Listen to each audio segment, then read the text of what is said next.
Hola, hoy vamos a meternos de lleno en una de las ideas más potentes y a menudo peor entendidas de la biología.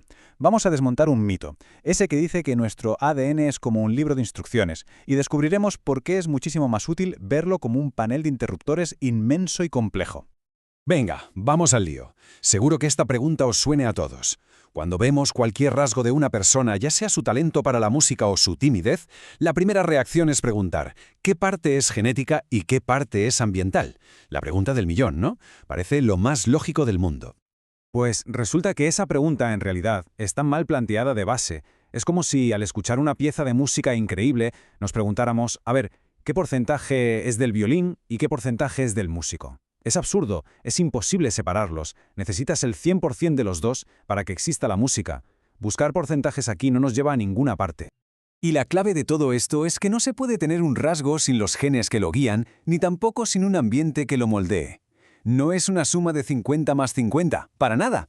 Es una interacción constante, una danza entre los dos. Ambos son siempre, siempre indispensables. Vale, entonces, si la pregunta está mal hecha, ¿cómo se las apañan los científicos para medir la influencia de los genes? Pues aquí es donde entramos en un terreno que es fascinante, pero también un poco resbaladizo. Hablemos de esos famosos porcentajes que todos hemos oído alguna vez. ¿A qué os suenan cifras como estas? Se dice que el autismo es un 70% heredable, que la inteligencia es un 50%, la depresión un 40%. Son números que imponen, ¿verdad? Suenan súper definitivos, como si ya estuviera todo dicho. Y claro, esto nos lleva a pensar lo más obvio, pero también lo más equivocado. Si la heredabilidad de la inteligencia es del 50%, quiere decir que la mitad de la inteligencia de alguien viene de sus genes y la otra mitad de lo que ha estudiado. Pues sorprendentemente, no. No significa eso en absoluto. Aquí está la clave, el punto crucial de todo. La heredabilidad no se refiere a una sola persona, se refiere a una población entera. Lo que mide es, de todas las diferencias que vemos entre la gente de un grupo, ¿qué parte se puede explicar por las diferencias en sus genes? Es un concepto sobre la variación, no sobre la receta de una persona. Para que quede súper claro, volvamos a la música. Pensemos en un genio como Paco de Lucía. Ya dijimos que es imposible separar al músico de la guitarra en una canción. Pero, ¿y si le pedimos que toque la misma pieza con guitarras distintas? Una perfectamente afinada, otra un poco vieja, a otra le falta una cuerda. Ahí sí que podemos analizar las diferencias. Podemos preguntarnos, ¿las variaciones en cómo suena la música se deben a que las guitarras son distintas o a que los músicos son distintos? En esta analogía, las diferencias genéticas son los músicos y las diferencias ambientales las guitarras. Lo que analizamos es la causa de la variación, no de que está hecha una pieza de música concreta. Muy bien, aclarado el tema de la heredabilidad. Ahora vamos a usar una metáfora mucho más intuitiva, más potente, para entender cómo funcionan los genes de verdad. Olvidémonos de recetas y porcentajes y empecemos a pensar en nuestro ADN como un gigantesco panel de interruptores. Pensemos en esto. El genoma humano tiene unos 20.000 genes. Pues bien, en lugar de ser un plan fijo, imaginemos que es un panel de control enorme, como el de una nave espacial, con 20.000 interruptores. Cada gen, un interruptor. Y lo interesante es cómo funciona este panel. Cada interruptor por sí solo tiene un efecto minúsculo, casi nada. Para que se manifieste un rasgo complejo como la personalidad o la altura, no basta con darle a un interruptor, no. Hacen falta cientos o incluso miles en la posición de encendido para que la bombilla de ese rasgo empiece a brillar con cierta intensidad.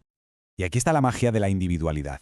Cada persona hereda una configuración de esos 20.000 interruptores que es completamente única. Esa combinación particular de interruptores encendidos y apagados es lo que crea una predisposición genética, un punto de partida que es único para cada rasgo. Vale, tenemos nuestra configuración única de interruptores. Pero, ¿qué significa realmente tener muchos de ellos en on para un rasgo en concreto? Esto nos lleva a la distinción más importante de todas, la diferencia entre influencia y destino. A ver, esto es crucial. Los genes casi nunca actúan directamente sobre cosas complejas. No existe el gen de la autoestima, por ejemplo. La ruta es mucho más larga e indirecta. Imagina, ciertos genes influyen en la altura. Una mayor altura en la infancia puede llevar a tener más estatus entre los compañeros, y eso, a su vez, contribuye a una mayor autoestima. La influencia es real, pero como vemos es muy indirecta. Miremos un ejemplo biológico que es clarísimo. Cuando bebemos alcohol, el cuerpo lo convierte en acetaldehído, una sustancia tóxica que es la causa de la resaca. Pero no pasa nada, porque tenemos una enzima, la ALDH, que lo neutraliza. El problema, que hay gente con una variante de un gen, el ALDH2, que hace que esta enzima limpiadora funcione a cámara lenta. ¿Y cuál es la consecuencia? Pues que las personas con esta variante genética sufren unas resacas terribles y muy rápidas. Ojo, este gen no determina si alguien será alcohólico, pero sí que influye muchísimo en las decisiones del día a día. Si cada vez que esa persona bebe se pone fatal, lo más probable es que decida beber menos. Es una influencia, no una sentencia. Y este es el gran resumen de todo. Nuestro ADN no es un guión que estemos obligados a seguir. No son las vías de un tren. Es más bien como un paisaje con pendientes, una colección de tendencias y pequeños empujones en una dirección u otra. La vida es una maratón de miles de pequeñas decisiones, y los genes están ahí, influyendo sutilmente en cada una, y acumulando su efecto a lo largo del tiempo. Y para terminar, una última idea que lo cambia todo.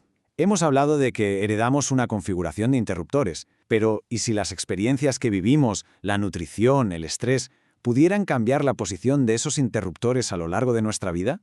Si el ambiente puede mover los interruptores, ¿qué significa eso para nuestro futuro y nuestro potencial? Ahí queda eso.